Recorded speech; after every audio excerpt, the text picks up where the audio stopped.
Cosmetics, sari, গহনা দুলহানের জন্য। দুলহানকে যদি জিজ্ঞেস করো তুমি কার জন্য, সে কি বলবে? আমি গহনার জন্য, আমি শাড়ির জন্য, আমি গেইটের জন্য। সে বলবে আমি দুলার জন্য, বরের জন্য, আমি আমার স্বামীর জন্য। ও ফো, বুঝা গেল সিনিয়রের সিনিয়র আছে। এমন যদি বলে তুমি তোমার জন্য এই গহনা, তুমি কার? আমি গহনার। গহনা কার? আমার। এটা হইল? বলবে সব আমার, আমি আমার স্বামীর। ঠিক মুসলমান বলবে এই পৃথিবীর নাজ নেয়ামত এগুলো সব আমার। আর যখন মুসলমানকে জিজ্ঞেস করবে তুমি কার? আমি আমার আল্লাহ। আলহামদুলিল্লাহ, আলহামদুলিল্লাহি ওয়া কাফা ওয়া সালামুন আলা ইবাদিহিল্লাযীনা ইসতাফা, আম্মা বা'দ। ফাআউযু বিল্লাহি মিনাশ শাইতানির রাজীম। বিসমিল্লাহির রহমানির রহিম। রব্বুল মাশরিকি ওয়াল মাগরিবি লা ইলাহা ইল্লা হুয়া ফাত্তাখিযহু ওয়াকিলা। ওয়া ক্বালা তাআলা ওয়াল্লাযীনা আমানু আশাদ্দু হুব্বান লিল্লাহ। সাদাকাল্লাহু মাওলানাল আযীম। وقال رسول الله صلى الله تعالى عليه وسلم: يا عائشة لي مع الله وقت لا يسعه ملك مقرب ولا نبي مرسل. وقال رسول الله صلى الله تعالى عليه وسلم: اللهم إني أسألك حبك وحب من يحبك والعمل الذي يبلغني حبك، أو كما قال رسول الله صلى الله تعالى عليه وسلم. মুআজ্জাজ হাজিরিন, আমি আল্লাহ পাক রব্বুল আলামিনের পবিত্র কালামের দুই জায়গা থেকে অংশ বিশেষ তেলাওয়াত করলাম এবং হযরত রাসূল করিম সাল্লাল্লাহু আলাইহি ওয়াসাল্লামের দুইখানা হাদিস শরীফ পাঠ করলাম। আল্লাহ পাক কোরআন শরীফ এবং হাদিস শরীফের পরিপূর্ণ হেদায়েত আমাদের সকলকে দান করেন। কোরআনে পাক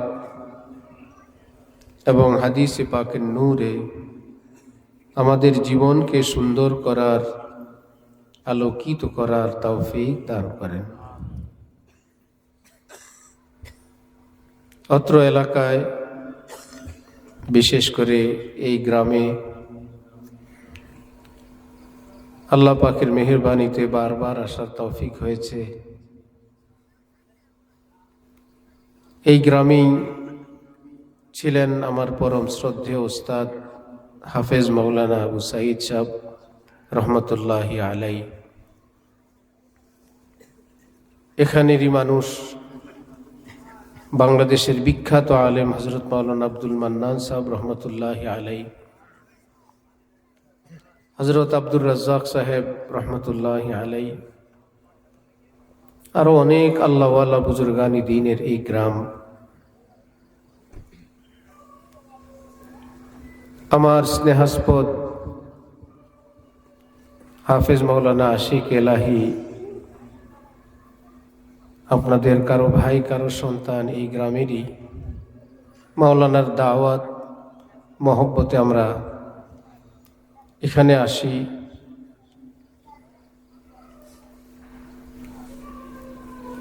ধীরে ধীরে অনেক দিন থেকে আসতে আসতে গ্রাম, অলিগলি, এখানের মানুষ, পরিবেশ, সবার সাথে আমাদের এক আন্তরিকতা, এক মহব্বত, অত্যন্ত পারিবারিক আত্মীয়তার মতোই আমাদের কাছে মনে হয়। আল্লাহ পাক আমাদের এই মহব্বতকে আল্লাহ নিজের পুরস্কারের উপযুক্ত হিসাবে কবুল ফরমান। হাদিসে কুদসিতে আছে, কোনো বান্দা যদি অপর বান্দাকে শুধু আল্লাহর জন্য ভালোবাসে কিংবা সাক্ষাৎ করে, কিংবা খরচ করে কিংবা এক জায়গায় বসে। আল্লাহ পাক বলেন এদের সকলকে মহব্বত করা আমি আল্লাহর উপর ওয়াজিব হয়ে যায়। সহজ উদাহরণ, মা কিংবা বাবা যদি দেখেন তার বাচ্চারা পরস্পর খুব মহব্বতের সঙ্গে গল্প করে, দূরে বসে বসে দুই সন্তান কুটকুট করে হাসে, একে অপরকে লোকমা দিয়া খাওয়াই দেয়, একজন আরেকজনের চুল আশ্রে দেয়, একজন আরেকজনের সিট বেডিং ঠিক করে দেয়, একজন আরেকজনের মশারি টানায় দেয়, একজন আরেকজনের জন্য খাবার দাবার খুব মহব্বতের সঙ্গে প্রস্তুত করে দেয়। এই দৃশ্য দেখলে মা বাবা তাদের প্রতি ক্ষুব্ধ হন নাকি মহব্বত করেন? এই যে তাদের পরস্পর মহব্বত, এটা দেখে মায়ের অন্তরে বাবার অন্তরে যেমন ভালো লাগলে আমার বাচ্চারা মিলেমিশে আছে, দেখলে তাদের উভয়ের প্রতি একটা ভালোবাসা জন্মায়। আল্লাহ পাক বলেন আমার বান্দারা যখন পরস্পর এভাবে মিলেমিশে থাকে, একে অপরকে দেখতে যায়, ভালোবাসে, বসে, এই দৃশ্য দেখলে এদের উভয়কে মহব্বত করা আমার উপর ওয়াজিব হয়ে যায়। तुझी को जो या जलवा फरमा न देखा बराबर है दुनिया को देखा न देखा। আমার ভাইয়েরা, অল্প কিছুদিনের জন্য আল্লাহ আমাদেরকে পৃথিবীতে প্রেরণ করেছেন, আবার আমরা এখান থেকে ফিরে যাব। আমাদের পিতা মাতা, আমাদের পূর্বপুরুষেরা এভাবে আসছিলেন, আবার চলে গেছেন। এর মধ্যে কারো কবরের চিহ্ন আমরা চিনি, আর অতীতের যারা ছিলেন তাদের কবরের চিহ্নটুকুনও এখন নিশ্চিহ্ন। আমাদেরও একদিন আসবে যেদিন কিছুদিন পর্যন্ত কবরটা চিহ্নিত থাকবে, ধীরে ধীরে আমাদের কবরের ঠিকানা কিংবা চিহ্নটাও আর কেউ চিনবে না। এই আমাদের পরিচয়। এক আল্লাহওয়ালা বুজুর্গ রাস্তা দিয়ে যাওয়ার সময় কোনো যুবক ছেলে জিজ্ঞেস করলো, আপনি কি আমাকে চেনেন? বুজুর্গ বললেন, হ্যাঁ বাবা চিনি তো।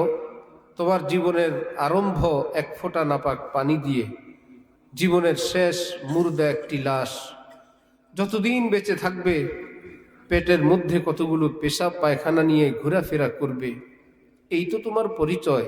এ কথা জানতে চাইলে আমি তোমার এই বিষয়টা জানি কিনা এটা? সে মাথা নিচু করলো, ভাবলো, আহা, আমি তো ভাবছিলাম আমি লিডার, আমি নেতা, আমি জমিদার, আমি বড় প্রভাবশালী প্রতাপশালী, এটা আমার পরিচয়। এত নিকৃষ্ট, এত ছোট্ট একটা পরিচয় আমি বহন করে চলি, কোনোদিন তো ভাবি নাই। কোরআনে পাক আল্লাহ পাক বলেন, আলাম নাখলুকুম মিম্মা ইম্মাহিন, আমার সামনে বড়াই করো, আমি তোমাকে নিকৃষ্ট নাপাক পানি থেকে সৃষ্টি করি নাই? তুমি গর্ব করো আমার সামনে? আলাম নাজআল লাহু আইনাইন, দুইটা চোখ আমি বানাই নাই? ওয়া লিসানান ওয়া শাফাতাইন, এই জিহ্বাই ঠোঁট আমি সৃষ্টি করি নাই? কিসের বাহাদুরি?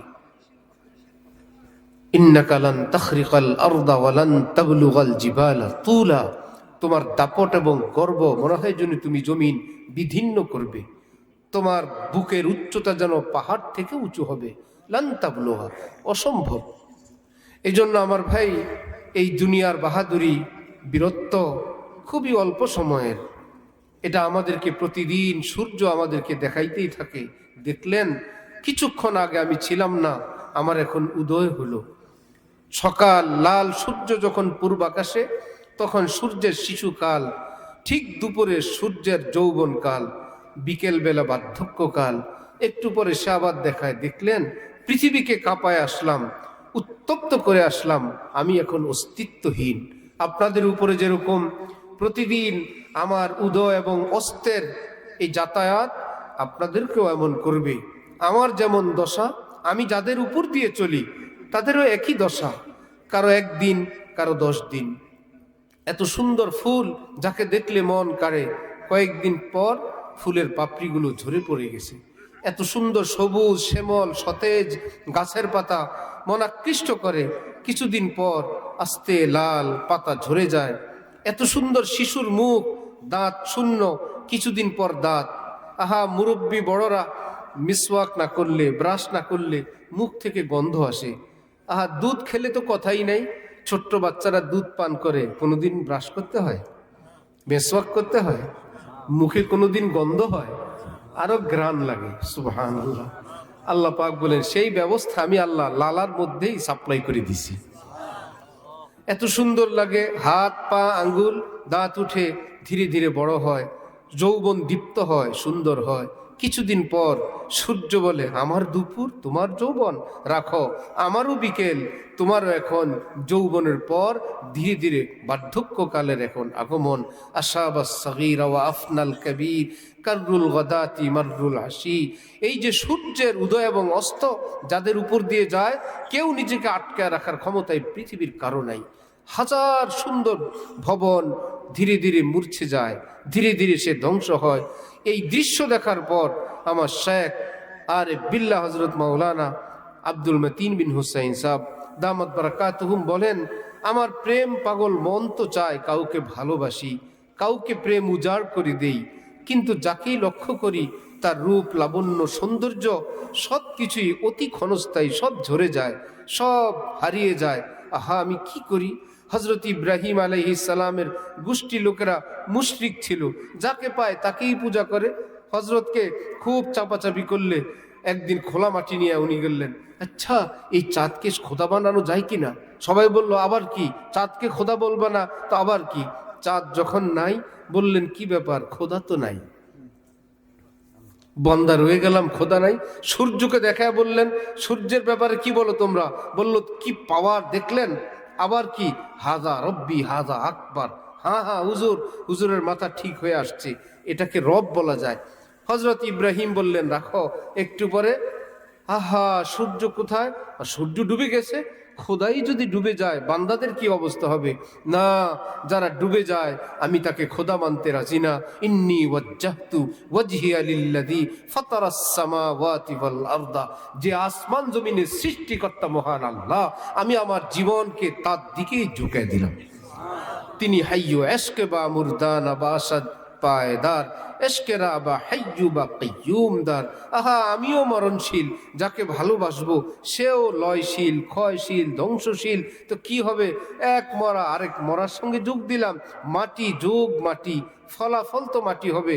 আর যদি মাটি যোগ মাওলা হয়, মাটি যোগ আল্লাহ, মাটি যোগ পেয়ারা মাওলা।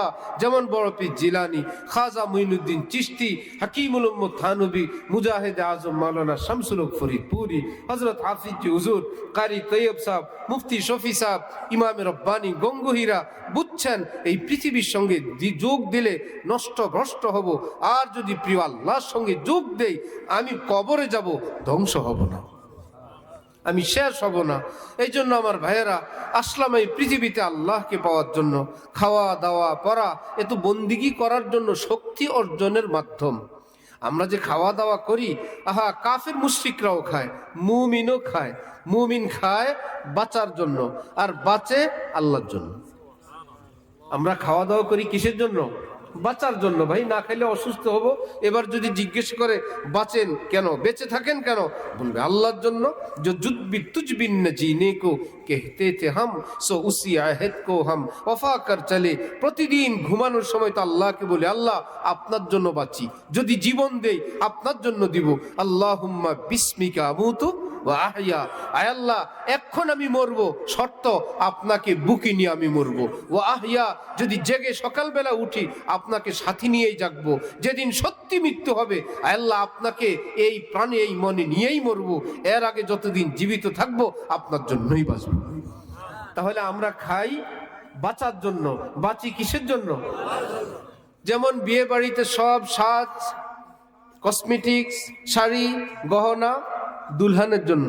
দুলহানকে যদি জিজ্ঞেস করো তুমি কার জন্য, সে কি বলবে? আমি গহনার জন্য, আমি শাড়ির জন্য, আমি গেইটের জন্য। সে বলবে আমি দুলার জন্য, বরের জন্য, আমি আমার স্বামীর জন্য। ও ফো, বুঝা গেল সিনিয়রের সিনিয়র আছে। এমন যদি বলে তুমি তোমার জন্য এই গহনা, তুমি কার? আমি গহনার। গহনা কার? আমার। এটা হইল? বলবে সব আমার, আমি আমার স্বামীর। ঠিক মুসলমান বলবে এই পৃথিবীর নাজ নেয়ামত এগুলো সব আমার। আর যখন মুসলমানকে জিজ্ঞেস করবে তুমি কার? আমি আমার আল্লাহ। क्यों ना हो रोज अजल से हो चुकी तकसीम कार मैं हूँ मालिक के लिए और कुल जहां मेरे लिए সারা পৃথিবী আমার আর আমি মহান আল্লাহর। এই জন্যই তো আমরা মানুষ, অথচ গরু ছাগল মহিষ মুরগি এরাও তো প্রাণী ভাই। একটা প্রাণী আর একটা প্রাণীকে জবাই করো কিভাবে? এটা জুলুম না, অত্যাচার না? রব্বুল আলামিন বললেন না, জুলুম না, এগুলোকে তোমাদের খেদমতের জন্যই সৃষ্টি করলাম, শুধু তার কানে শুনে দাও বিসমিল্লাহি আল্লাহু আকবার। সে যখন শুনবে আমাকে আমার আল্লাহর নামে জবাই করছে, আমার জীবন সার্থক। যেই জন্য আল্লাহ আমাকে বানাইছেন সেই মুমিন আমাকে খাবে, আমার জীবনের কোনো আফসোস নেই। প্রাণী প্রাণীর জন্য কিভাবে জবাই করে? তোমার জন্যই বানাইছি, তুমি খাও বিসমিল্লাহি, কিন্তু মনে রাখবা সব তোমার জন্য বান্দা, তুমি কিন্তু আমার জন্য। আল্লাহ আমাদেরকে আল্লাহর মহব্বতের দৌলত দান করেন। পৃথিবীতে আসলাম, আল্লাহর মহব্বতই অর্জন হইল না। এই জন্য এক বুজুর্গ বলেন, হে আল্লাহ, আসলাম এখানে আর আপনার কোনো প্রেম ভালোবাসা পাইলাম না। এই দুনিয়াতে আসা না আসা একদমই বরাবর। আমাদের দাদা পীর হযরত ওয়ালা করাচি রহমতুল্লাহ আলাইহি বলেন যে बाद मरने के ना वादा कीजिए कुछ करम तो नकद फरमा दीजिए।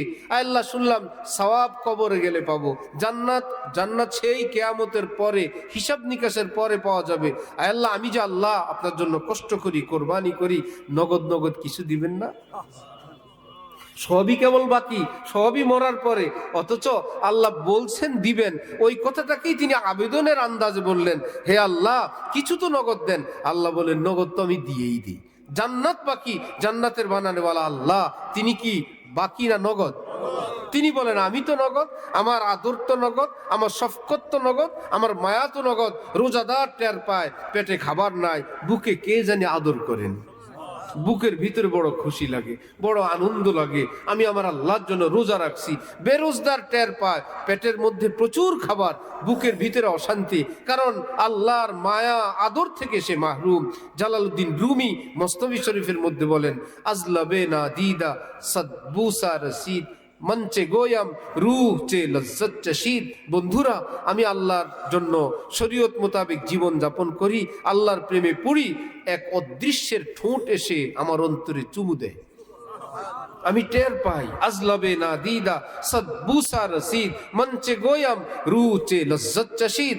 বন্ধুরা, কিভাবে ব্যক্ত করব? মনে যে কত আনন্দ লাগে, কে জানি আমার মনকে আদর করে। তখন আমি ছেঁড়া চাটার মধ্যে থাকলেও আমাকে রাজা বাদশার চেয়েও শ্রেষ্ঠ ধনী মনে হয়। আমার চাইতে ধনী আর কে আছে? এক আল্লাহওয়ালাকে কেউ জিজ্ঞেস করলেন কেমন আছেন? আল্লাহ কেমন আছেন মানে আল্লাহকে বুকে নিয়ে আছি, আমার চেয়ে শান্তিতে আর কেউ আছে? খোদা দারাম চেগম দারাম, আমার চেয়ে আর সুখে কে আছে? আল্লাহ সাথে আছেন, আর খবর কি সবচেয়ে ভালো আছি, আমার চাইতে ভালো আর কে আছে? এই জন্য আমার ভাই, এইরকম যদি হইলো কোনো বাড়িতে বিয়ের আয়োজন হইলো, বাজার সদাই হইলো, খাবার দাবার অনুষ্ঠান গেট সবই হইলো, শুধু বিয়ে হইলো না, ভালো লাগবে? আর বললেন যে সামান্য একটু ভয় নেই, আর সবই তো হয়েছে আল্লাহর রহমতে। সবাই বলবে এই খাওয়াও মাটি, এই গেটও মাটি, এই আয়োজন, এই কাঠ, আর কোনোই দাম নাই। কারণ মূল উদ্দেশ্য ছিল বিয়ে। বিয়ে যদি হয়ে যায়, এ যদি মসজিদও হয় তাও ভালো। ঘরের মধ্যে সাক্ষী সম্বন্ধ নিয়ে হয়ে গেছে, কিছুই হয় নাই, আসলটা হয়ে গেছে, আর সব হলো বিয়ে হয় নাই। এই বিয়ে যেরকম আয়োজনটা সবই মাটি। আল্লাহর কসম, এই পৃথিবীতে আসলাম আল্লাহর প্রেম, আল্লাহর ভালোবাসা, আল্লাহর মহব্বত যদি অন্তর অর্জন নাই করতে পারলাম, বিয়ে বাড়িতে বিয়ে না হওয়া ব্যতীত সব যেমন খাওয়া হইলো, পরা হইলো, পোশাক হইলো, কিন্তু আল্লাহকে পেলাম না। আল্লাহর কসম, বিয়ে বাড়িতে বিয়ে না হওয়া যত ব্যর্থতা, এর চাইতে বড় ব্যর্থতা দুনিয়ায় আল্লাহকে না পাওয়া। নামাজ পড়লাম কিন্তু আল্লাহ খুশি হলেন না। আমরা আজকে মিডিয়া যেগুলো মাধ্যম আল্লাহকে পাওয়ার, ওই মাধ্যমের মধ্যেই ডুবে গেছি। রাজনীতি যে ঢুকছে, মানব সেবা, জনসেবা, দেশের সেবা, কেন ভাই? যারা ইসলামী রাজনীতি করেন অথবা দুনিয়াবি রাজনীতি করেন, মনে করেন মানব সেবা ও এবাদত। এবাদত করলে কি হবে? আল্লাহকে পাবেন, সেটাই তো। সবই করলেন, আল্লাহকে পেলেন না। রাজনীতি ইসলামী রাজনীতি করি আল্লাহর খুশির জন্য, কিন্তু ইসলামী রাজনীতি তো করলেন রাজনীতির ফাঁদে এবং ফন্দিতে, কল কারখানায় এবং সব ইত্যাদিতে পড়ে আল্লাহকে পেলেন না। তো কি হইল? যার জন্য আয়োজন সেটা হইল না। নামাজ পড়ি কার জন্য? আকিমিস সালাতা লিযিকরি। আল্লাহ পাক কোরআনে পাকে বলেন, আরে নামাজ পড়ো আমি আল্লাহর ইয়াদ, আমার ভালোবাসার জন্য। নামাজ যেন তোমাকে আমার মহব্বতের স্তর পর্যন্ত পৌঁছায় দিয়ে দেয়।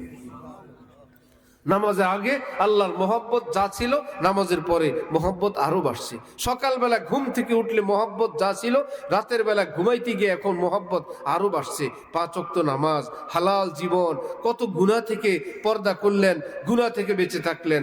আমার শায়েখ বলেন, বান্দা এখন রাতের বেলা ঘুমাইতে গিয়ে বলে যে আল্লাহর জন্য এত কষ্ট করলাম সারাদিন, আল্লাহরে ছাড়া আমি ঘুমাবো না, আমার আল্লাহ কিনে আমি ঘুমাবো। ছোট্ট শিশু যেরকম, যেটা মায়ের পাগল চুপ করে বসে থাকে, যেটা বাবার পাগল রাত 12টা কি 1টা কি 2টা খানাও খাবে না, ঘুমাবেও না। হাজার বললেও আমি বাবার সাথে ঘুমাবো। কি মুশকিল! যেটারে মায়ের হাত দেওয়া লাগে, মায়ের হাত একটা দিতে হয়, সেটা সে জড়ায় ধরে ঘুমাবে। কোনোটার মাথার নিচে দিতে হয়, এই টাচ সে পাইলেই ঘুমাবে। ওফো, যে যার পাগল, সে তাকে ব্যতীত ভালো লাগে না। এখন আল্লাহর পাগল বলে আমি আল্লাহরে ছাড়া ঘুমাবো না। কি মুশকিল! আল্লাহ কি দিবে কোত্থেকে? নবীজি বলেন, এক কাজ করো, এভাবে বলো, আল্লাহুম্মা বিসমিকা আমুতু। হে প্রিয় আল্লাহ, তোমাকে তো পাই না, তোমার নামের রুমাল বুকে জড়ায় ঘুমিয়ে গেলাম। তোমারে পাই না, তোমার নাম বুকে জড়ায় ঘুমাইলাম। আল্লাহর কসম, আল্লাহর মোহাব্বত যার জীবনে আছে, তার কিসের ছেঁড়া চাটাই, কিসের ভাঙ্গাচুরা ঘর, কিসের সেলাই করা কাপড়, কিসের ডাল আর ভাত, সে সব কিছুর মধ্যে এত নূর দেখতে পায়। শাহ আব্দুল গনি ফুলপুরি রহমতুল্লাহ আলাই ডাল রুটি ভত্তা খান, হজরতওয়ালা করাচি পাশে বসে আফসোসের ভাবে এই দৃশ্য দেখছিলেন। হজরত শাহ আব্দুল গনি ফুলপুরি হঠাৎ বলে বসলেন, মিয়া আখতার, জানো আমি রুটিতে যখন চাটনি লাগাই, খাওয়ার জন্য মুখের কাছে আনি, আমি এক আওয়াজ শুনি, আমার আল্লাহ বলেন কি, নে আব্দুল গনি, প্রিয় মাওলার হাতে খা। আমার আল্লাহর খুশি এবং সন্তুষ্টির কারণে আমার কাছে রুটি চাটনি পৃথিবীর হাজার পোলাও কুরমা বিরিয়ানির চেয়েও ভালো লাগে। এই জন্য মুসলমান খাওয়ার পরে কি দোয়া পড়ে? আলহামদুলিল্লাহিল্লাযী আত'আমানা ওয়া সাকানা ওয়া জাআলানা মুসলিমিন বা মিনাল মুসলিমিন। আয় আল্লাহ, আপনি খাওয়াইছেন, আপনি পিলাইছেন। আয় আল্লাহ, এর চাইতে বড় হলো ওয়া জাআলানা মিনাল মুসলিমিন। আয় আল্লাহ, মুসলমান বানাই, আপনার আপন বানাই আপনি খাওয়াইছেন। বিয়ে বাড়িতে ডেকোরেটরওয়ালাও খায়, খায় না? মাইকওয়ালাও খায়, প্যান্ডেলওয়ালাও খায়। কোথায়? একদম জামাইয়ের স্টেজে বসে, যে আপনি আজকে আপনার উসিলা এত বড় প্যান্ডেল, আপনি দুলামিয়ার প্লেটে খেয়ে যান। ভাই, তিনি একজন বিশিষ্ট মেহমান, এবার খায় যারা দাওয়াতি মেহমান, তারাও খায়। কিন্তু দুলামিয়ার খাওয়ার সাথে কারো কোনো তুলনা আছে? চিপ গেস্ট সেদিন, আহা কত সম্মান, কত তাজ তোয়াজ। আল্লাহর কসম, এই পৃথিবীতে কাফেরও খায়, মুশরিকও খায়, শিয়াল কুকুর পোকা মাকড়রাও খায়, কিন্তু মুসলমানকে আল্লাহ পাক বিয়ে বাড়ির দুলার চেয়ে বেশি ইজ্জতের সঙ্গে দান করেন, যে তুমি খাবা আমার আপন হয়ে। আর রাষ্ট্র প্রেসিডেন্টকে খাবার দেয় রাজস্ব, রাষ্ট্র প্রধানমন্ত্রী, ওসি, ডিসি এবং যাদের জন্য খাবার বরাদ্দ আছে সরকারের পক্ষ থেকে, বাবুর্চি, রান্না টান্না সব। জেলখানায় আসামিদেরকে খাবার কে দেয়? আমেরিকার থেকে আসে না এই দেশ থেকে? একই দেশের খাবার আসামিদেরকেও খাওয়ায়, আর প্রধানমন্ত্রী, মন্ত্রী, সচিব তাদেরকেও খাওয়ায়। তো কি ব্যাপার? একই ভান্ডারের টাকা সবাই খাইলো। বলল কাউকে খাওয়ায় হাতে পায়ে ডান্ডা বেরি, সকালবেলায় ধমকি, বেইজ্জতির সঙ্গে। আর রাজা বাদশাকে খাওয়ায় ইজ্জতের সঙ্গে, আসে এক খাজানা থেকেই। রব্বুল আলামিন বলেন, ওমা মিন দাব্বাতিন ফিল আরদ ইল্লা আলাল্লাহি রিজকুহা। আরে এই পৃথিবীতে যারাই বাস করবে খাওয়ার দিব। কাফের মুশরিককে ধমক দিয়ে দিয়ে খাবো, খা খা থেকে, যা খাবার এখানেই খায় নে। লা খালাকা লাহুম ফিল আখিরা, আখিরাতে কোনো খাওয়ার নাই, এখানেই যা খা। আর ঈমানওয়ালাকে বলবো, বান্দা অল্প একটু এখানে খাও, যা আসল খাবার তো তোমার জন্য আমি জান্নাতে প্রস্তুত করে রাখছি, মেইন খাবার তো তোমাকে জান্নাতে দিব। কাফের মুশরিকরা বলে, আহা বাচ্চা যদি একটার বেশি 2টা হয়, এখনই অভাব, 2টা হলে অভাব আরো বাড়বে। এই যে দেশে যেভাবে ঘর বাড়ি বাড়তেছে, এভাবে ঘর বাড়ি বাড়তে বাড়তে বাড়তে একদিন তো আর ফসলি জমি থাকবে না, আমরা কোত্থেকে খাবো? এগুলো কি ডিউটি আমাদের না আল্লাহর? আল্লাহর ডিউটি নিয়ে আমাদের ভাবনা। রব্বুল আলামিন বলেন ওয়া ইম মিন শাইইন ইল্লা ইনদানা খাযাইনু, এই পৃথিবীতে যত কিছু তোমাদের দরকার সব কিছুর খাজানা আমি আল্লাহর কাছে। ওয়া ইম মিন শাইইন ইল্লা ইনদানা খাযাইনু, সব কিছুর খাজানা আমি আল্লাহর কাছে। এমন কখনো হবে না 30 বছরের ধান 1 বছরই দিয়ে দিছি, রাখবা কই? এই ধানই একটা বিপদ হবে না? এত বছরের ফসল একবারই দিয়ে দিয়েছেন, আম রাখার জায়গা নাই, খাওয়ার জায়গা নাই, বাজারে বেচা কিনা হয় না, পেয়ারা রাস্তায় রাস্তায় ভরা, আটা গম দিয়ে ভরে গেছে। এমন হয়েছিল কখনো? কি ব্যাপার? আল্লাহ বলেন কেমনে এটা তোমাদের জন্য মুসিবত হবে। মোটামুটি এই দেশ সেই দেশ, এই পাড়া সেই পাড়া, এই জেলা সেই জেলা মিলে এমন একটা সিস্টেম করি, খেয়ে বে এই বছর শেষ, পরের বছর আবার নতুন। এইবার যখন 7 কোটি বাঙালি, 2 মাস অভাব, চৈত্র মাসে অভাব, অমুক মাসে খাবার নাই, এই কেউ আটা খায় না শরমে। আমরা যখন ছোটবেলায় রুটি খাই ঘরের মধ্যে কঠিন আদেশ ছিল, কোনো ঘর যদি জানে খবর আছে, আশেপাশের কেউ যদি জানে আমাদের ঘরে সকালবেলা রুটি বানাইছে, মায়ের ঘরের মধ্যে চুপচাপ রুটি খায় বাইর হোক, কারণ বড় লোক ভাত দিয়া নাস্তা খায়। তখন কি নিয়ম ছিল? সকালবেলা ভাত খাবে, এটা বড় লোকের নিয়ম, গরিব মানুষ আটা খায়। এই জন্য আটা খাবে, কারণ চাইলের কম। যেখানে লজিং বাড়িতে ছিলাম, চাল তো দামি, এখন কাউনের চাল দিয়া ভাত খায়। একবেলা কাউনের চাল আর একবেলা ধানের চাল। আহা, কাউনের চাল, বড় লোক মানুষ এত বেলা ভাত ধানের চাউল দিয়ে দিতে পারবে না, একবেলা কাউনের চাউল দেয়। এখন আর সেই দৃশ্য আছে? 7 কোটির বদলা 18 কোটি 20 কোটি, মাশাআল্লাহ। 12 মাসের কোনো মাসে অভাব আছে? জমিন বাড়ছে নাকি? একটু জমিন বাড়ছে। খাবার আসলে কোত্থেকে? আল্লাহ পাক বলেন এগুলো তো আমার কাছে থাকে, আমি আল্লাহ যখন যতটুকুন দরকার সেই সাপ্লাই আমি ব্যবস্থা করে দিয়ে দিই। হুজুর, এই ফার্মের মুরগি আর হাইব্রিড তো বিজ্ঞানীরা বাইর করলো, আল্লাহ দিলেন কই? প্রশ্ন আসে না? আল্লাহ বলেন এইটু এত বড় বেকুব। বাসের কন্ট্রাক্টরের হাতে যে আমরা ভাড়া দেই, কেউ কোনোদিন এই কথা ভাবছে কন্ট্রাক্টর কত কোটিপতি? ভাবছিল?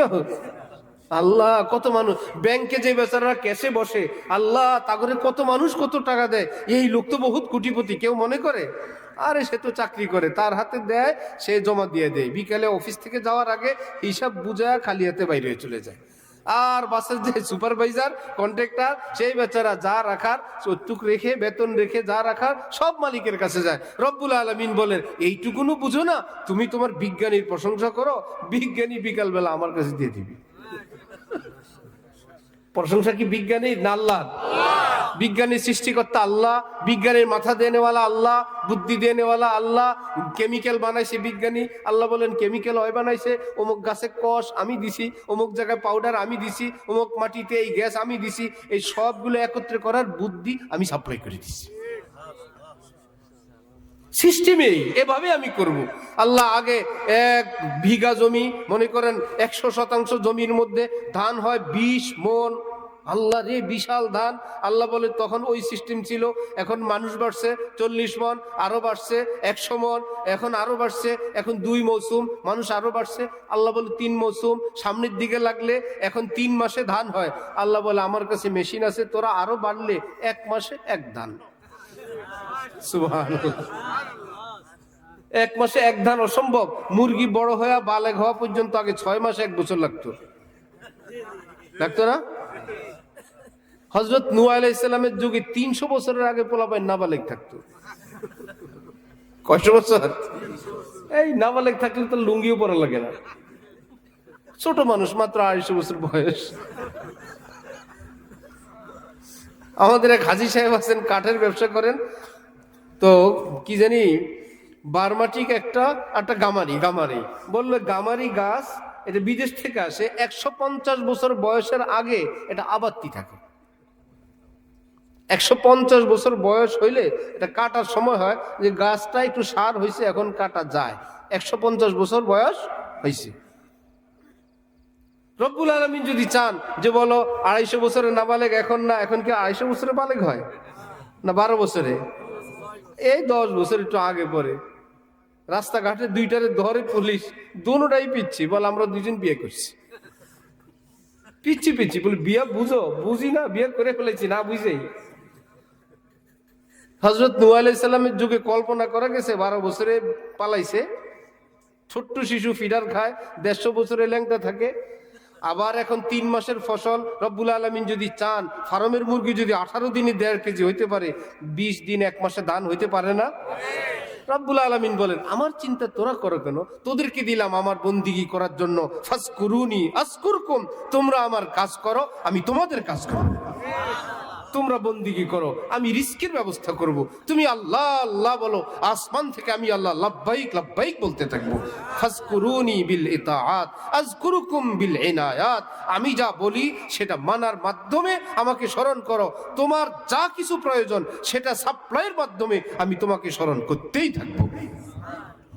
হযরত আদম আলাইহিস সালাম ছিলেন কয় গজ? 60 গজ। কয় গজ লম্বা? আল্লাহ পাক জানেন না যে আদমের পরে যদি এই বান্দা এই যুগে যদি 60 গজ হয়, বিল্ডিং এর এক এক তালা কয় গজ? 60 গজ হলে তো মাথায় লাগবে, হাত উঠাইবো না অল্প একটু করে, আবার একটু ফ্যান লাগবে না, ওদিকে আরো 30 গজ, মোটামুটি 100 গজ দূরত্বে হবে এক তলা। বিল্ডিং কপালে আছে? দোতলা হলে 200 গজ। আল্লাহ জানেন সাইজ ছোট না করলে এই পৃথিবীতে বাস করতে পারবে না। ঢাকা শহরের মানুষগুলো যদি একতলায় বিছিয়ে দেয়, দোতলার থেকে বাদ, সবাই একতলায় থাকবেন, ঢাকা শহর গোপালগঞ্জ চলে আসবে। আসবে কিনা? ওদিক থেকে ময়মনসিংহ, ওদিক থেকে কুমিল্লা, ওদিকে এদিকে চলে আসছে গোপালগঞ্জ। আল্লাহ বলে না, অল্প জায়গায় বেশি লোক থাকতে হবে, মানুষগুলোর সাইজ একটু ছোট করে দাও, বিল্ডিং এর হাইট 10 ফিট। এগুলো কি আমরা মিটিং করে করছিলাম? আবার বলে ডিজাইন কিন্তু আদমের। আমাদের ডিজাইন কার ডিজাইন? এমন না যে আদমের নাক পিছনে ছিল আমাগোটার সামনে, আদমের কান সামনে ছিল আমাগো, একদম সেই ডিজাইন, শুধু একটু হালকা ছোট করে দিয়েছেন সাইজ। এবার যার সাইজ 60 গজ, পেট কি আমাদের মতন 1 প্লেট ভাত খাবে? এক জায়গায় এক বেচারা বিরিয়ানি দিছে 1 প্লেট, সবাই 1 প্লেট। এই বেচারা 1 প্লেট খায় বলে, হ্যাঁ স্যাম্পল পছন্দ হয়েছে, দেন বিরিয়ানি দেন। এবার যারা দিছে তারা তো ভাবছে 1 প্লেট খাইয়ে পেট ভরবে, এই বেচারা বলে হ্যাঁ স্যাম্পল ভালো হয়েছে, নিয়ে আসেন। এখন হযরত আদমকে এক নাইন্দা দিলেও তো 1 লোকমাই শেষ। বলবে ভালোই লাগছে বিরিয়ানি, আর কয় পাতিল আছে নিয়ে আসেন। রব্বুল আলামিন বলে পেটের সাইজও ছোট, খাবিও কম, উৎপাদনও বেশি। ওয়া ইম মিন শাইইন ইল্লা ইনদানা খাযাইনু ওয়া মা নুনাজ্জিলুহু ইল্লা বিকাদারিম মা'লুম, যতটুকুন প্রয়োজন আসমান থেকে আমি আল্লাহ সেটাই নাজিল করে দিই। এক ছেলে হয়, 2 ছেলে হলে খাবে কোত্থেকে? অতিরিক্ত সন্তানের কারণে কেউ অভাবে আছে এই পৃথিবীতে, কেউ দেখাইতে পারবে না, কেউ দেখাইতে পারবে না একজনও। বরং একটা নিয়ে 2টা নিয়ে বিপদে আছে, এই দৃশ্যের অভাব নেই। বুড়াকালে বলে তখন তো বুঝি নাই, এখন তো ব্যবস্থাও নেই। ঠিক না? আল্লাহ আমাদেরকে দিনের সহি বুঝ দান করেন। আল্লাহু আকবার। ওয়ালাউ বাসাতাল্লাহুর রিজকা লিইবাদিহি লাবাগাউ ফিল আরদ, আল্লাহ বলেন আমি যদি সবগুলো ধন দৌলত দিয়ে ধনী বানায় দেই, একটার মাথা ফাটায় ফেলবে সব। টাকা যা লাগে দিব, সব টাকাওয়ালা। গরিবগুলো মারামারি করে না, মামলা চালাবা কেমনি, চিকিৎসা করবা কেমনি? সুবহানাল্লাহি বিহামদিহি সুবহানাল্লাহিল আযীম। কাউকে ধনী কাউকে গরিব, আহা আল্লাহ সব যদি বরাবর হইতো, বলে তোমার গাছে কে উঠতো, যারে বলবা গাছে উঠ, সে বলবে তুই আমারটা উঠ, উঠবে না? যারে বলবো আমার একটু মাটি কেটে দে, পুকুর কাট, তুই আমারটা কাট। এয়ারপোর্টে এসে আমারটা বোঝা নেই, তুই আমারটা নেই, কি এক বেজাল। ওয়াশরুমে আটকে গেছে, এখন তো 100 টাকা দিয়ে লোক পাওয়া যায়, যারে বলবে সে বলবে তোর মতো ওয়াশরুম আমারও আছে, চল। এখন তো 100 টাকা দিলে একদম খুশি মনে সাফ করে দিয়ে যায়। এই যে এই সিস্টেম, রব্বুল আলামিন বলেন এটা আমার কুদরতের নিজাম, সুখে শান্তিতে এই পৃথিবীটাকে বসবাস করার উপযোগী রাখার জন্য। আল্লাহ পাক আমাদেরকে আল্লাহ দিন সহিভাবে বুঝার তৌফিক দান করেন। আসছিলাম পৃথিবীতে আল্লাহর খুশির জন্য। হযরত রাসূলুল্লাহ সাল্লাল্লাহু আলাইহি ওয়াসাল্লাম একদিন খুব ধ্যানে মগ্ন। আম্মি জান হযরত আয়েশা কাছে গেলে বললেন, মান আনতি, তুমি কে আবার? বললেন আনা আয়েশা। মান আয়েশা? আয়েশা কে আবার? আপনার স্ত্রী আবু বকরের মেয়ে আয়েশাকে আপনি ছিলেন না? বিনতে আয়েশা? বললেন মান কি? বিনতে আবি বকর? বললেন মান আবু বকর ইবনে আবি কুহাফা। একে একে প্রশ্ন করেই গেলেন। আম্মি জান ফকিহা ছিলেন, আলিমা ছিলেন, দ্বীনের গভীর জ্ঞানের অধিকারী ছিলেন। একদিকে স্বামী, আরেকদিকে নবী, সবটা রেয়ায়েত করে চলতে পারতেন। ভাই, কারো নবী যদি প্রেসিডেন্ট, কারো স্বামী যদি প্রেসিডেন্ট হয়, স্ত্রীর মাথায় এটা রাখতে হবে না যে আমার স্বামী প্রেসিডেন্ট? মাটি কাটে না, প্রেসিডেন্ট দেশের। সুতরাং তার মুড, মাইন্ড, অবস্থা, রাষ্ট্রের এত ভারী গুরু দায়িত্ব, সেটা নিয়ে তিনি চলেন, এটা স্ত্রীর মাথায় রাখতে হবে না? যেই স্বামী চা বিক্রি করে, স্ত্রীর মাথায় এটা রাখতে হবে না? তার চায়ের কেটনিটার পানিটা ভরে দিতে হবে, রাখতে হবে কিনা? যা আমি এবং সে, আমরা দুইজন মিলে আমাদের জীবন, তার সেটাকে সাপোর্ট করা, সম্মান করা, সঙ্গ দেওয়া, এটা তার কাজ। আম্মি জান সামনে থেকে সরে গেলেন। কিছুক্ষণ পর নবীজিকে জিজ্ঞেস করলেন যে আমি গেলে আমাকে চিনলেন না, আব্বাকেও না, দাদাকেও না, কি ব্যাপার? নবীজি তখন বললেন, ও বুঝছি তুমি কখন গেছো। ইয়া আয়েশা, লিমা আল্লাহি ওয়াক্তুন লা ইয়াসাহু মালাকুন মুকাররাব ওয়ালা নবিয়্যুন মুরসাল। আয়েশা, আমি প্রতিদিন আল্লাহর এতটা নৈকট্যে চলে যাই, আমি আর আল্লাহ থাকি, আমাদের ওই নৈকট্য পর্যন্ত নবী, রসুল, ফেরেশতা কেউ যেতে পারে না। আমি পৃথিবীকে চিনবো কিভাবে? শাহ আব্দুল গনি ফুলপুরি রহমতুল্লাহ আলাই মাঝে মাঝে নিজের দস্তখত করবেন কাগজের মধ্যে, কর্মচারীকে বলতেন মেরা নাম ক্যা হ্যায়। কলম নিয়ে বসে আছেন, সাইন করবেন, নিজের কর্মচারীকে জিজ্ঞেস করেন আমার নাম না কি? কর্মচারী বলতেন হযরত আব্দুল গনি, লিখতেন আব্দুল গনি। ওফো সুবহানাল্লাহি ওয়া বিহামদি। কোন ধ্যানে যখন কেউ পড়ে, ওফো হযরতে ইউসুফ আলাইহিস সালামকে মিশরের নারীরা যত ভৎসনা দিল জুলাইখাকে, জুলাইখা বলল ভৎসনা দেখাইতেছি, রাখো। চুপে চুপে এক হলের মধ্যে সব বান্ধবীদেরকে দাওয়াত দিল, হাতের মধ্যে চাকু, লেবু জাতীয় কোনো কিছু কাটার জন্য দিয়ে বলল এখন কাটবেন না, 1 2 3 বললে কাটবেন। সবাই রেডি।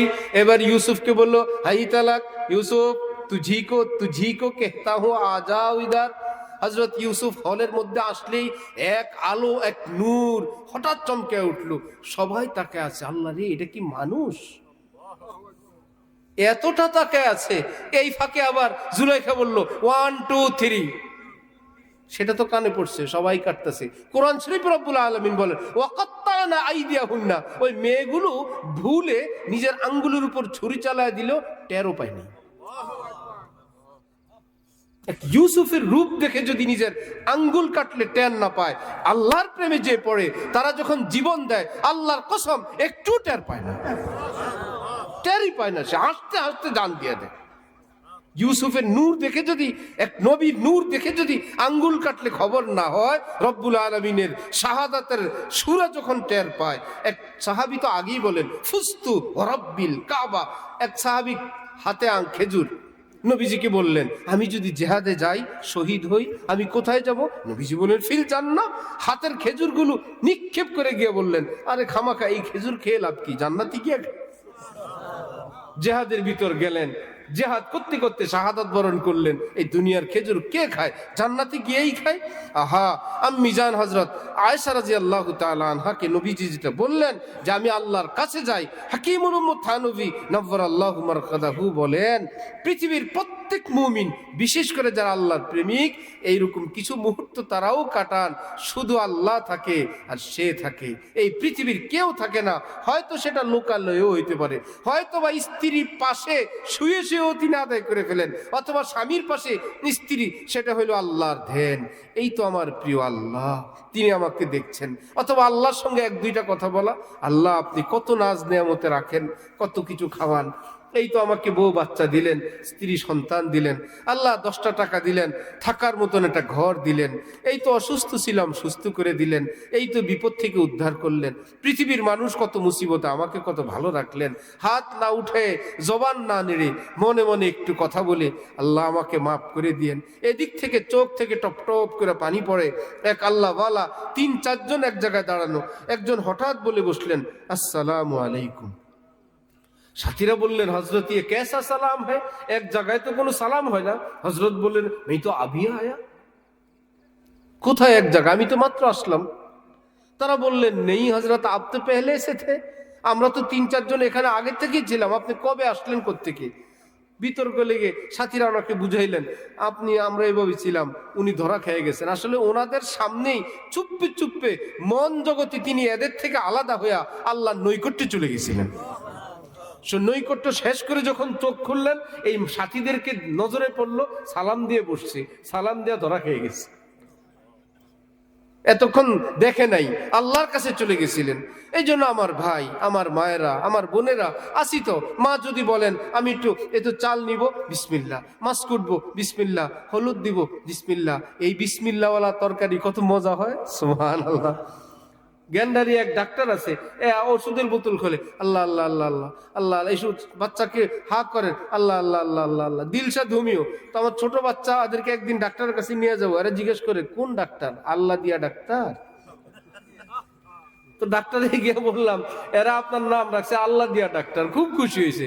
এই বেচারা হোমিওগিরিও চলছে, ওষুধ দিচ্ছে, আল্লাহ আল্লাহ আল্লাহ আল্লাহ, বোতল খুলতেছে, আল্লাহ আল্লাহ, ওষুধ লেখা শুরু হয়েছে, আল্লাহ আল্লাহ। সারাদিনে জিকিরের সংখ্যা তার কত হয়ে গেল। আর বোবার মতন বসে থাকলাম। পারলে দুই একটা বোম মারলাম, রাজনীতির বোম, যত গীবত, শেকায়াত, আকথা কুকথা, মন্তব্য, দেশে বৈশা রাজনীতি না, প্রধান উপদেষ্টার সমালোচনা, ওই সুইপারের মতন। বাদশাহ হারুনের রশিদকে আমি আজকাল দেখতে পারি না। কাজ করে কিসের? সুইপারে, রাস্তা ঝাড়ু দেয়, ড্রেন পরিষ্কার করে। বলে দুই চোখে ওরে দেখতে পারি না। আগে যাই দেখতে পারতাম, এখন আর ওকে পছন্দ করি না। আমাদের এক এক রাজনীতিবিদ, চায়ের দোকান এবং আমাদের অবস্থা, আরে বাবা রে, আর ও আমার পছন্দ না। মনে হয় যেন আমার কথায় কিছু আসে যায়। এই খামাখা গল্প বাদ দিয়ে একবার যদি বলতাম সুবহানাল্লাহ, একবার বলতাম আলহামদুলিল্লাহ, একবার বলতাম আস্তাগফিরুল্লাহ। হযরত সুলাইমান আলাইহিস সালাম শূন্যে উঠছিলেন, হঠাৎ বললেন, এই মস্তক থামো, দেখো তো এই বরাবর কে, নিয়ে আসো। আল্লাহ পাক হযরত সুলাইমানকে, দাউদ নবীর ছেলে, বাতাসের উপর কর্তৃত্ব দিয়েছেন, জিনের উপর কর্তৃত্ব দিয়েছেন। বাতাস ওনার আদেশে চলে। নিচের থেকে ওই বুড়া মিয়াকে ধরে উপরে নিয়ে গেছে। হযরত সুলাইমান বললেন, কিছুক্ষণ পূর্বে আপনি কি বলছিলেন? মুরব্বী যাকে এখান থেকে গ্রেফতার করে উপরে নিছে, তার জান আছে সাথে? বললাম, আমি বেয়াদবি করবেন, আমি কিছু বলি নাই। আল্লাহু আকবার। বলেন না, আপনি যা বলছেন তাই বলেন।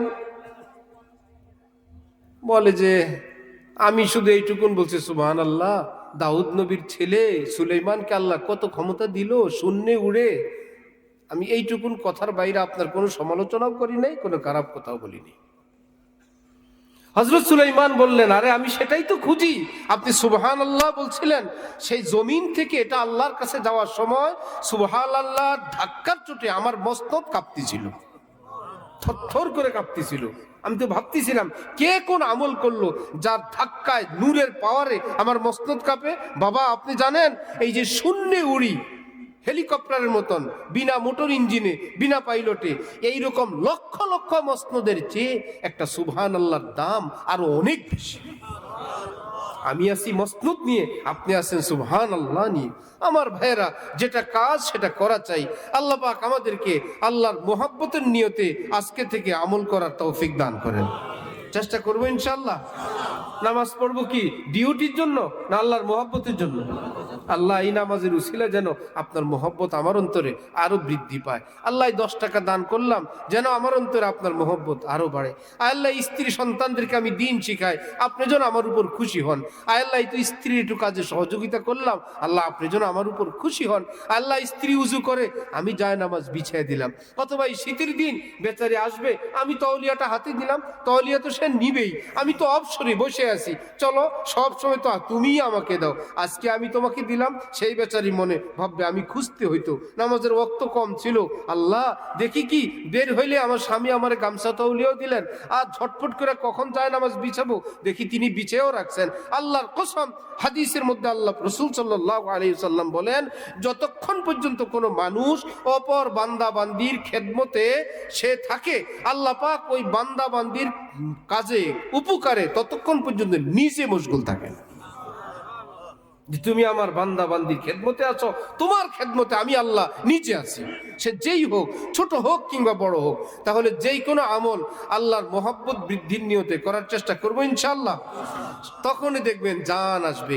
দান করব কি ভাই চাই সেই জন্য, আর যদি না আল্লাহর মোহব্বত বৃদ্ধির জন্য।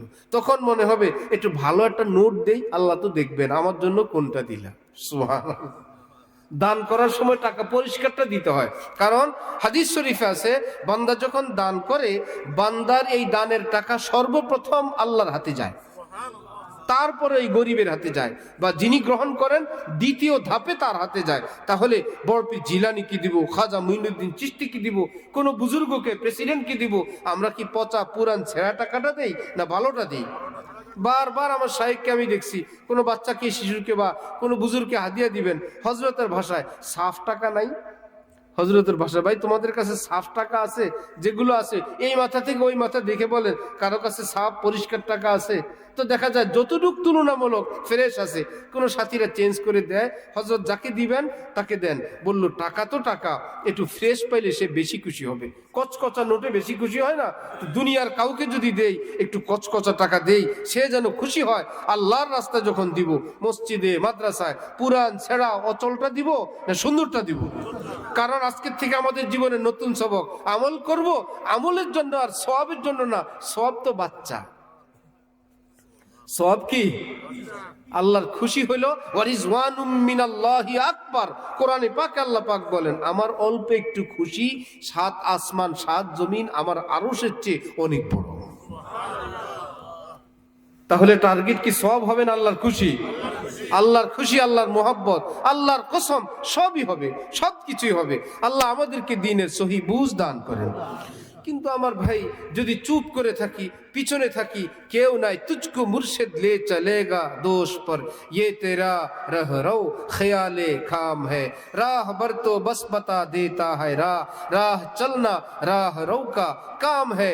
যে কেউ আমাকে আপনাকে কাঁধে চড়ে একদম জান্নাত পর্যন্ত নিয়ে যাবে, হুজুর ওয়াজ করে বেহেশতে পৌঁছায় দিবে, এই ধারণা ভুল। কেউ বলতে পারবে ভাই ঢাকা এইদিকে, খুলনা এইদিকে, এইদিকে পুকুর, এইদিকে পথ, এইদিকে মসজিদ, এইদিকে মন্দির, এটা আমাকে আপনাকে বলবে পৃথিবীতে, কিন্তু সে পথে চলা আপনার আমার দায়িত্ব। সেখানে হিম্মত করা, পা উঠানো, ইবতেদা করনা है মুশকিল, ইন্তেহা মুশকিল नहीं, কাম কো খুদ কাম পৌঁছা দেতা है अंजाम तक। কষ্ট করে একটু যদি আমের চারা লাগাই, কিছুদিন পর আমের আটি থেকে মাশাআল্লাহ গাছ, 1-2 বছর পরে আম।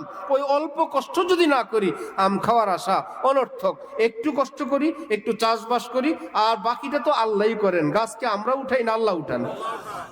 ফল আল্লাহই দেন, সুন্দর ফুল আল্লাহই দেন, ফসল আল্লাহই দেন। একটু কষ্ট করে শুরুটুকুন, আল্লাহর কসম আমি আপনি কষ্ট করে কেবল আমলটুকুন করা। মনে মনে মাঝে মাঝে হয় আমার যে মন চায় না, আমল করলে কি হবে? আমার হযরতওয়ালা ঢালকানগর আল্লামা শাহ আব্দুল মতিন সাহেব দামাত বারাকাতুহুম বলেন, মনে যদি নাও চায় তাও আমল করো। যদি কোনো অফিসে অফিসার যায়, বেচারা চাকরি করতে মন একদমই চায় না, তারপরেও নিয়ম 10টার মধ্যে যাওয়া যায়, এই কাজ করা করে, একদম অফিসে মন বসে না, মনে চায় না, মনের বিরুদ্ধে জোর করে কাজটা করে, মাসের শেষ মালিক কি তাকে বেতন দিবে না? কি ব্যাপার, সে বেতন তো মনোযোগ দেয় নাই, কাজ তো করছে, বেতন পাবে। আরেক ছেলেকে বাবা বলল যাও ক্ষেতের মধ্যে ধান ছিটাও, ছেলে সকালে ঘুমাবে, বাবার ভয়ে চোখে ঘুম ডলতে ডলতে, মাও বলে বাবাও বলে, ধান নিয়ে এই ডুলু ডুলু করে ক্ষেতের মধ্যে ছিটে আসছে। ওই মন এখলাস না থাকার কারণে ওই ক্ষেতের মধ্যে কি গম গাছ উঠবে না ধান গাছ? একজনে খুব মনোযোগ সহকারে দিল, সেখানেও ধান। আরেকজনে হুকুম পালনার্থে ধান, সেখানেও ধান। ঠিক যেই বেচারা মহব্বত করে ইবাদত করে সেও সওয়াব পাবে, আর যেই বেচারা আল্লাহর হুকুম ভয়, যা আল্লাহ বলছেন না হলে জাহান্নাম, যত কষ্টে হোক কষ্ট করি, একটু উজুটা করি, একটু নামাজটা পড়ি, একটু আল্লাহ আল্লাহ করি, আল্লাহর কসম আল্লাহ পাক তাকেও এই নামাজ জান্নাতের জরিয়া উসিলা হিসেবে কবুল করে নেবেন। এই জন্য আমরা তো মনের গোলাম না, মন চাইলে করব, না চাইলে করব না, বরং আল্লাহ চাইলে করব, আল্লাহ না চাইলে করব না। আল্লাহ আমাদেরকে দ্বীনের সহি বুঝ দান করেন। আর আমিত্ব বড়ত্ব অহংকার, এটা আমাদের এক রোগ। আমি বড়, আমি জানি, এটা বড় থেকে বড়, সব মানুষের মধ্যে এই রোগ থাকে। কোনো না কোনো দিক থেকে নিজেকে বড় বানানো, কোনো না কোনো দিক থেকে নিজের এলেম, নিজের যোগ্যতা, নিজের সিনিয়রিটি ইত্যাদি ইত্যাদি ধরে রাখা, এগুলো কোনো বন্দিগি সুলভ আচরণ না, এগুলো কোনো ভালো মানুষের কাজ না। হযরত সদর সাহেব রহমতুল্লাহ আলাইহি প্রসিদ্ধ কথা, নিজের বড় ছেলে হযরত মাওলানা ওমর সাহেব রহমতুল্লাহ আলাই, ওনাকে জিজ্ঞেস করতেছেন, বলো তো না, নাকি হযরত রুহুল আমিন সাহেবকে বলতেছিলেন, বলো তো তোমার ভাইয়া বড় না আমি বড়? হযরত মাওলানা রুহুল আমিন সাহেব হুজুর বলেন, বাবা আপনি বড়, ভাইয়া কি বড় হয়? হযরত সদর সাহেব বলতেছিলেন, না আমি বড় না, তোমার ভাইয়া বড়, কারণ আমি কোরআনে পাকের হাফেজ না, তোমার ভাইয়া কোরআনে পাকের হাফেজ। তার সিনায় কোরআনে পাক আছে সে বড়, যার সিনায় কোরআন আছে সে বড়। আমার ভাইয়েরা, আল্লাহ ওয়ালারা ছোট হওয়ার রাস্তা খুঁজতেন, এইভাবে আমি ছোট, ওইভাবে আমি ছোট, শেষমেশ কিছু না পারলে বয়সও বেশি, এই বেশি, সবাই বলে বড়, বলতেন বড়, আমার পাপের বয়সও বড়, এই বয়স কম, পাপের বয়স কম, আমি বুড়া পাপী, আমি সিনিয়র পাপী, সে জুনিয়র পাপী, সুতরাং সে বড়। কোনো না কোনোভাবে কেবল ছোট হওয়ার চেষ্টা করতেন, আর আমরা কোনো না কোনোভাবে কেবল বড় হওয়ার চেষ্টা করি। আমার ভাই, বড় হওয়ার চেষ্টা এটা ভালো লক্ষণ না, এটা ভিতরে অনেক বেশি নূর অর্জনের লক্ষণ না। कुछ हो ना मेरा जिल्लत खारी का सबब है, ये है मेरा एजाज कि मैं कुछ भी नहीं हूँ। আমরা তো লা ইলাহা ইল্লাল্লাহর পার্টি, ইয়্যাকা না'বুদু ওয়া ইয়্যাকা নাস্তাইন পার্টি। আয় আল্লাহ, আমরা সবাই আপনার গোলাম লাগি, আমার আব্বাও আপনার গোলাম, আমার দাদাও গোলাম, ছেলে মেয়েগুলোও গোলাম, আমরা গোলামের গোষ্ঠী গোলাম। এখানে কি বড়ত্বের কথা না ছোটত্বের কথা? প্রতি রাকাতেই তো বলি, আল্লাহ আমি গোলাম হই, আল্লাহ আমরা আপনার গোলাম হই। সেই কথাও যেন আল্লাহ আমাদেরকে স্মরণ রাখার তৌফিক দান করেন। হযরত রাসূলুল্লাহ সাল্লাল্লাহু আলাইহি ওয়াসাল্লাম ইরশাদ করেন, কোন মানুষ যদি কাউকে আগে আগে সালাম দেয়, আগে আগে সালাম দিলেন, এটা তার স্বভাব, এটা তার অভ্যাস, ছোট নাই বড় নাই, সিনিয়র নাই জুনিয়র নাই। আল বাদিউ বিস সালাম বারিউম মিনাল কিবির। আল্লাহ পাক আগে আগে সালাম দেনেওয়ালাকে অহংকার নামক এই বেদি থেকে মুক্তি দান করে দিবেন। সে আগে আগে সালাম দেয়, চেষ্টা করবো ইনশাল্লাহ। তাহলে কি সালাম পাওয়ার অপেক্ষায় থাকবো না আগে দিব? নবীজিকে অপেক্ষায় থাকতেন না আগে দিয়ে দিতেন? কিসের সিনিয়র কিসের জুনিয়র? নবীর চাইতে বড় তো পৃথিবীর কেউ নাই, এক আল্লাহ, আল্লাহর পরেই রাসূলুল্লাহ। তিনি শুধু সালাম দিতে ভালোবাসতেন, পেতে অভ্যস্ত, পেতে তিনি অপেক্ষায় থাকতেন না। এজন্য আমরাও চেষ্টা করব, কি স্বামী কি স্ত্রী, কি বাবা কি সন্তান, কি ছাত্র কি শিক্ষক, আগে আগে সালাম দেওয়ার চেষ্টা করব ইনশাআল্লাহ। আল্লাহ আপনি আমাদেরকে তৌফিক দান করেন। সালাম দিতে কোনো দল নাই, কোনো মত নাই, কোনো ফেরকা নাই, মাযহাব নাই, শুধু একটাই, মুসলমান হইলেই সালাম। চেষ্টা করবো ইনশাআল্লাহ। হ্যাঁ, ভিন নারীকে সালাম দেওয়া নিষেধ, নারীরা ভিন পুরুষকে সালাম দেওয়া নিষেধ। স্কুলে, হাই স্কুল, কলেজে আবার একটু ধর্মীয় যারা চিন্তা করে তারা আবার ভালো করে শিখিয়ে দেন, অনেক মা বাবা ভুলে শিখিয়ে দেন, সবাইকে সালাম দিবা।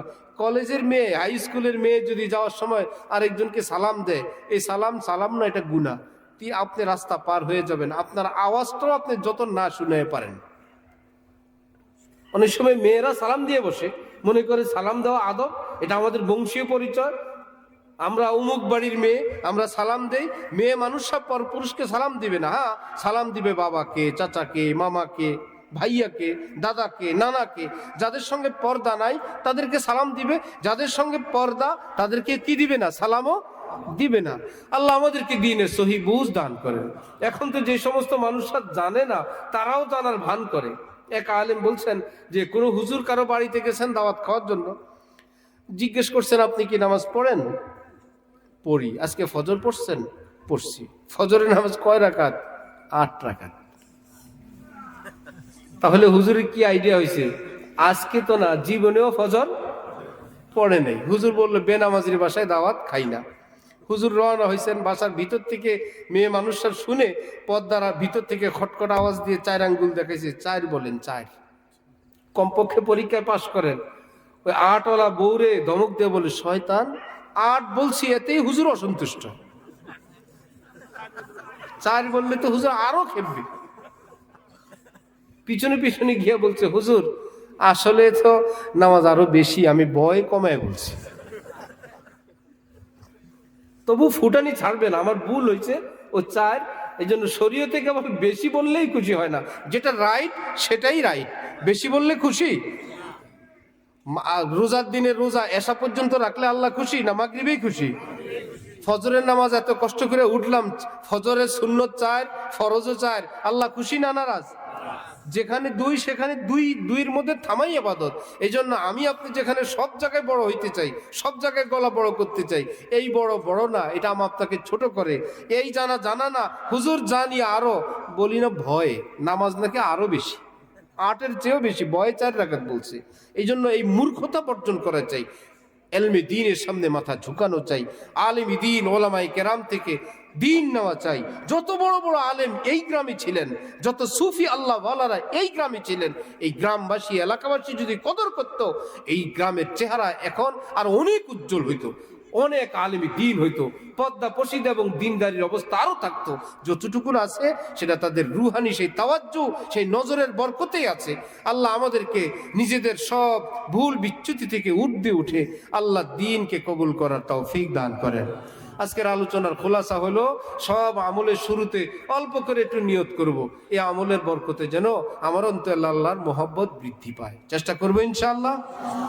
রাসূল সাল্লাল্লাহু আলাইহি ওয়াসাল্লাম বলেন, কিয়ামতের দিন আল্লাহ পাকের সামনে যে আমল ওজন করা হবে, সবচাইতে ওজন হবে উত্তম আখলাকের। নামাজের চেয়েও ভারী হবে কি? উত্তম আখলাক, উত্তম আচরণ মানুষের সঙ্গে। উত্তম আচরণ কি এখন গ্রামে গ্রামে ঘুরে উত্তম আচরণ করবেন? এক বাড়িতে গেলেন, কি ব্যাপার? উত্তম আখলাক করতে আসছি, ওই বাড়িতে আচরণ করতে আসছে, একটু ভালো, কিচ্ছু করা লাগবে না। উত্তম আখলাকের বুনিয়াদ হলো কাউকে কষ্ট না দেওয়া, কারো উপর অত্যাচার না করা, কারো জান মালের ক্ষতি না করা, কারো ইজ্জতে আঘাত না আনা। আমি আমার কারোটা শুনলে, ভাই ভালো মন্দ সবাই আছে এই পৃথিবীতে, অন্যটা বাদ দেন, কাজ হয়ে গেল। শাহ হযরত হাজী আমদাদুল্লাহ মুহাজির মক্কির নিকট কেউ কোনো গীবত করলে হযরত বলতেন, ওই লোক একটা কাটা রাস্তায় ফেলছিল, আপনি সেটা তুলে নিয়ে আসলেন আর আমার শরীরে ঢুকে দিলেন। সে গীবত করছে, আমি শুনিও নাই, কষ্টও পাই নাই, আপনি সেই কথাটা কালেকশন করে আমাকে শুনাইলেন, মানে কষ্টটা কি সে দিল না আপনি দিলেন? যে গীবত কালেকশন করে নিয়ে আসছিল, চুগলখোর, এই বেচারাকে এমন মেডিসিন দিছেন, জীবনে আর কারো কাছে যাবে না যে ভাই এ যদি আবার হুজুরের মতো নয়, যে বললো সে একটা কাটা ফেলছে রাস্তায়, আপনি সেটাকে কুড়িয়ে নিয়ে আসলেন, আমার শরীরে প্রবেশ করাইলেন।